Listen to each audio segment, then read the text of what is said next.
Hey, good afternoon, everyone. It's a pretty April the 9th day. I'm still recovering from the runoff election for Tuesday night, but I'm here with a guy that always is the remedy for any being tired or anything. Mike Thurmond is the guy you want to talk to. Mike, it's so good to see you again. Thank you for dropping by today. Well, thanks, Tom. Always delighted to be with you and appreciate you, your advocacy, and your desire and willingness to help spread the word about good government and Right. better politics in our state. Well, that's what we're all trying to do. And as we, as our North Georgia part of our party begins to grow again and reorganize itself, hopefully we are becoming a little bit more of a player in the action as we saw Tuesday night. And so it's good to have you here. I've been waiting for this conversation for a while. I appreciate your time today. So tell us a little bit about for those who don't know. Tell us a little bit about Mike Thurmond, your past, your life, your whatever you think is relevant. I'll turn the camera over to you. Yes, thanks for the opportunity. I was Right. born and raised in rural Clark County, Georgia, in Northeast Mhm. Georgia. My daddy was sharecropper. He raised whatever he could get out the ground, and I'm the youngest of 9 children. I grew up in an area of Clark County that was known as Sandy Creek, and Yeah. it's now a nature center. There, attended public schools in Athens, went off to college in Augusta, Payne College, got a law degree from the University of South Carolina School of Law, returned to Athens, practiced law, got involved in politics, started in the late 80s running, trying to become a state representative from Athens. I lost my first two races. And on the third and final try, I was elected to the Georgia House of Representatives. Made a little history. Was the first African American since Reconstruction. But more importantly, during that time period, I was the only African American elected from a majority white district in the South, East United States. And I don't know how long that stayed that could be that way today, but I was very proud of that. We were able to build a coalition of voters that sent me to Atlanta, served there, became Zell Miller appointed me, a good North Georgia native, to be head of the Department of Family and Children Services. I led welfare reform, helped 90,000 Georgian families move from independence, from dependence to independence. We changed the welfare system so that it would be more supportive of people who wanted to find work and independence. I was elected 3 times Georgia Labor Commissioner. First time in '98, served in that position during the Great Recession, spent most of, beginning around 2007, 2008, believe it or not, during the Great Recession, spent most of my time in North Georgia because of the deep cutbacks in textile and Yeah. manufacturing. And I was in North Georgia a lot, east and northeast and northwest Georgia. Yeah. After that, I practiced law and served as superintendent of DeKalb County Schools, one of the largest districts in Georgia, 100,000 students during an accreditation crisis.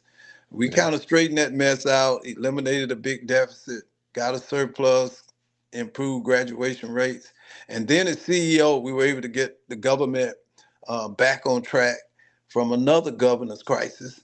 And so that's it. And I'm here today running to be the next governor of Georgia. I'm Well, married, you've by the way. I have a beautiful wife, Zola.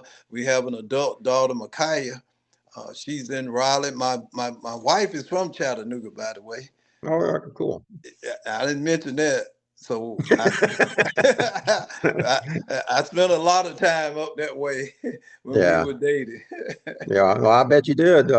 That commute probably wasn't that bad back then, but as it is now. But you wouldn't Not want to do like it that is now. now. It's totally Yeah, different. it'd be a lot harder. 75 is a little bit more jammed up now. So, well, Yes. thank you for all that. Okay, so you've had a very rich career. Why now? Why governor? Why now? This is a historic moment in the history of our state and the history of our nation.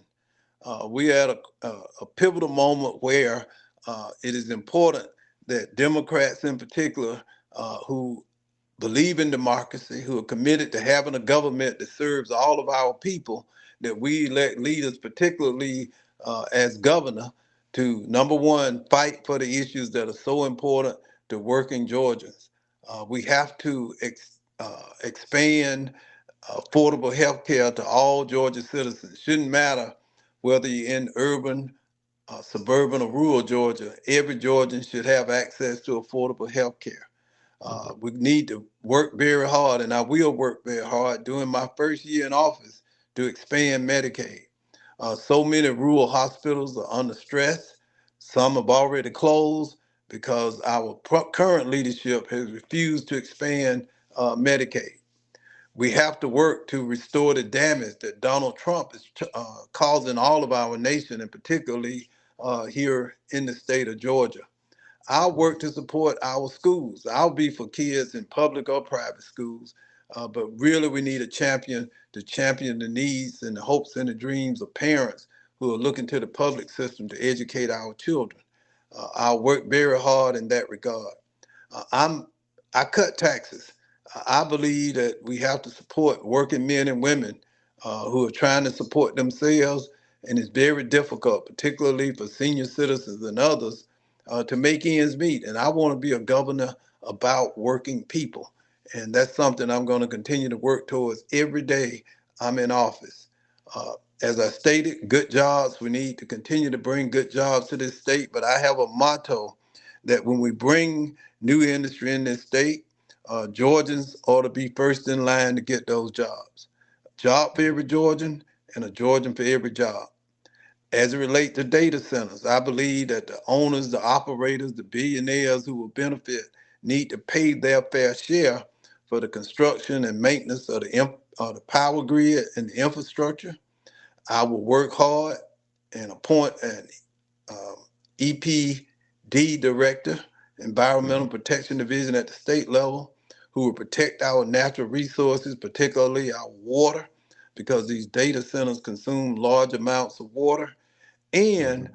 we're going to ask them to pay their fair share to help us retrain our workforce. I want to build the most AI proficient workforce in the planet to help people uh, uh, take advantage so that we won't be victimized by AI, but we can use it as a tool to create new jobs and new opportunities, and make sure, though, that our Georgians are prepared to take advantage of those opportunities. So those are just three of the things that I'm interested in, but of course the agenda is much larger, and I look forward to discussing that as well. Okay, well, thank you. You covered a lot of ground there, and healthcare, schools, the data center, and environmental impact on those, and you also talked about the job situation or the economy. Now, Governor Kemp likes to talk a lot about how Georgia's the number one state for jobs. Okay, but you know, on our side of the aisle, I think we can see that whatever our number one state for companies, but not necessarily number one state for the workers. So how would you take what Governor Kemp has done on the business side and add to what can be done on the worker side? What can we do now to build upon that in a more fair and equitable way? Yeah, for 12 years, Georgia has been rated, at least by one magazine, as the number one state for business relocation. That's good. I'll Yeah, continue to attract businesses to Georgia. But if we can be number one for business, we should be number one for workers and right. working people. The reality is per capita income has sharply declined over the last 20 years for working men and women. And that's Mhm. especially true for counties outside the Atlanta metropolitan area. That has to change. If we can be number one in business relocation, we ought to be number one in providing a safe place for a woman to give birth to a child. But in fact, Georgia is on the bottom rung or the bottom percentile in terms of infant and maternal infant deaths. That Mhm. has to change. We can be number one in business, but we ought to be number one in our technical colleges and funding our public schools so that we can allow people to fulfill their greatest dreams. Yep, it's not, those two things aren't mutually exclusive. You could be Right. number one for business, but you got to be number one in terms of supporting the people of this state, the taxpayers who are working hard and financing our government. Okay. Well, thank you. Uh, like I said, we've covered a lot of the issues basically already. You have an experienced background in politics. You know how this state works. You know the ins and outs of it. As the gubernatorial nominee for the Democratic Party, you will be the head of the combined campaign along with Senator Ossoff. What do you see, politically speaking? What's the challenge for us as a party this year to win statewide? How do you see us doing that most successfully in 2026? Well, this morning I was at a breakfast in Fort Valley in Peach County. It Mhm. was a ham and egg breakfast there at Fort Valley State University, and I was talking to many rural, local, elected official Democrat leaders. What I said to them is what I'll share, and it's true around the state. The reason, in state politics, is different. The state electorate is different from the federal electorate Mhm. when it comes to electoral politics. Right. Where we've fallen short is that, and this is what I believe, that the margin of victory is outside of 285 in Atlanta. Mhm. The margin of victory is in Fannin County, where I visit. It's in Stevens County. It's in Habersham County. It's in Whitfield and Floyd in the north, and so many other counties, Catoosa and others that I've not named. The margin of victory is outside of 285. So what I have intentionally done throughout this campaign, and I use the term boots on the ground, I've been to all parts of Georgia and intentionally reached out to Democrats Mhm. in Harris County and Macon County and Trutland County and Ware County. Number one, letting them know that they're important, that I can't win the race without a broad coalition of people, urban and rural, and that once I'm elected governor, rural Georgia will have a seat at the table because I am a son of rural Georgia. Frankly, I know what it's like to be marginalized and overlooked, but that will no longer be the case. And I will work and recruit and engage our leaders in rural Georgia to help me create a more inclusive agenda so that we can move all of Georgia forward. Okay, thank you. And yeah, as we saw Tuesday night, even though we didn't win the election, we are moving the needle substantially our way. I mean, we're down to R plus 12 and CD 14, and that's That's something I huge. didn't think I would. I didn't think I'd see that this fast. I mean, I live up here, and so yeah, there is untapped potential, like you said, in Whitfield County. The Hispanic population there seems to be coming alive now. So yeah, there's all sorts of potential areas I think across the state that we can take advantage. Georgia's such a big state; it's hard, I know, but No, you got to do it. And I want to yeah. compliment Sean Harris and all the great Democrats who rallied around his campaign. That was an amazing turnout. And Mhm. you all ought to be so proud of what you were able to accomplish. And it sent a message. You know, one thing that encourages me, Tom, it won't be my first visit to Whitfield. It won't be my first visit Right. to Bartow, to Floyd, all the other Hmm. counties, because I've spent a large part of my career working in North Georgia, and I have roots there with people who've been with me so many, many years. And I just feel good to be able to reconnect and to help other people understand how important North Georgia is. North Georgia has one of the largest contingencies of Democratic voters outside of Atlanta. People Right. miss that, Right. but it's true. It's just Right. true. It really is. And look, the key to this will be even in those so quote unquote red counties, if we make them less red, we're going to Hmm. win this race.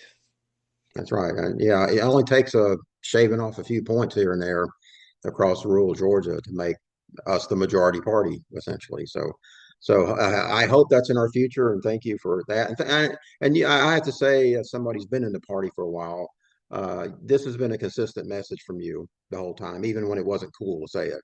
So I Well, appreciate the thank you for fact that saying that. I appreciate the fact that you've been preaching this and saying this for a long time. Not everybody's been listening, but I think they're listening now. I think they're starting to get it. So I appreciate They're starting to get, there's still a few of them roll their eyes when I turn my back. that. Well, you know what? They can roll their eyes while we're winning. That's fine. How Let's about let that? them roll. Plus, I just like people. I love, the folk that I've gotten the chance to meet over the years. I just love people, and Yeah. I love going north in the morning. I told you, nothing more beautiful, even with the traffic, of traveling north 75 in the morning, when the dew is rising and the Hmm. sun is coming up. It's just over those mountains. It's just a beautiful sight. It is. It is. Our politics hasn't always been beautiful, but the place is, and hopefully we're moving it in the right direction, and hopefully we continue to do that. Uh, Speaking of that, let's say you're elected this year as our governor. It's been a tradition for the most part that governors get reelected once elected once. So 2030, that becomes an important year because of the census and reapportionment. So tell me, as governor, how can you draw the line? Sort of, no pun intended. How can you draw the line on the Republican efforts if they still have this assembly to do that in a more fair and equitable way? Well, I would be one of the most experienced governors in the reapportionment. I was when I was in the legislature, I led the reapportionment for the Black Caucus. So Hmm. I would bring a lot of experience and expertise to that. And the only, hopefully we'll have a Democratic House, a majority, or a Senate. But if not, the governor is going to be your last, only line of defense. And Right. that's why it's so. And I will not, under any circumstance, sign any reapportionment legislation that unfairly imposes upon the right of voters to elect representatives of their choice. And that means that we'll have a fair election. I mean, even the Supreme Court says that everyone has a right to elect representatives of their choice.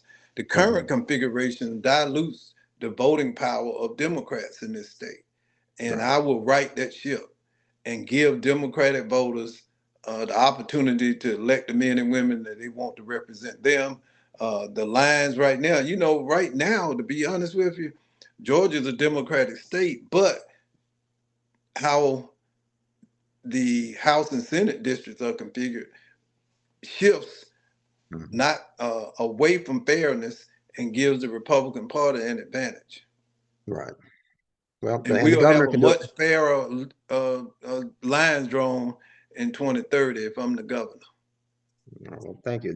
Yeah, and I hope people keep that in mind because that's why the governor's race is so important this year because that's setting up the next one too, and that's even more important. But we have the advantage if we win it this year. So I hope people will remember that. So we've covered a lot of ground. Again, I know you're busy, and so I don't. I like to keep these things about 20 or 30 minutes. So over the last 2 or 3 minutes, I always like to give the candidate a chance to just give us your stump speech on why we should elect you. In this case, why should we elect Mike Thurmond to be our next governor? So I'm going to let you close it out with that. Well, during the campaign season, and as it should be, you hear candidates make promises. That's part of the American political process. What I'm asking voters is listen to the promises, but please consider my performance. I've taken on some of the toughest jobs to be offered here in the state of Georgia, from DFAS director to labor commissioner during the Great Recession. And I worked hard, and my performance tells you that once I take, my dad always told me, son, you take on a job, you finish the job, and you give it your very best. And I'm asking the people of Georgia to hire me to take on the toughest job in our state. And I'm going to build a coalition of people, North Georgia, South, East and West, urban, rural, suburban, focused on what's doing right for our citizens. Having affordable health care, that's not a North Georgia, South Georgia, Richard. That's just something right. And we got to Right. have a coalition. And I believe there's a majority of our citizens who are ready to take this state in another direction. Uh, we're going to have to build some bridges within the Democratic Party in order Mhm. to get this done. But I have a history of bridge building, and I love Georgia. I love the people of Georgia. And if you all give me this chance, I won't let you down. I'm going to work hard every day. You know, I I'm not interested in being a celebrity or fame. I just want us to move forward. I've dedicated my public life to trying to help Georgia and help Georgians get access to a better quality of life. And I'm just praying that I'll have the opportunity to continue this mission all across our state, helping working people access and take advantage of the American dream.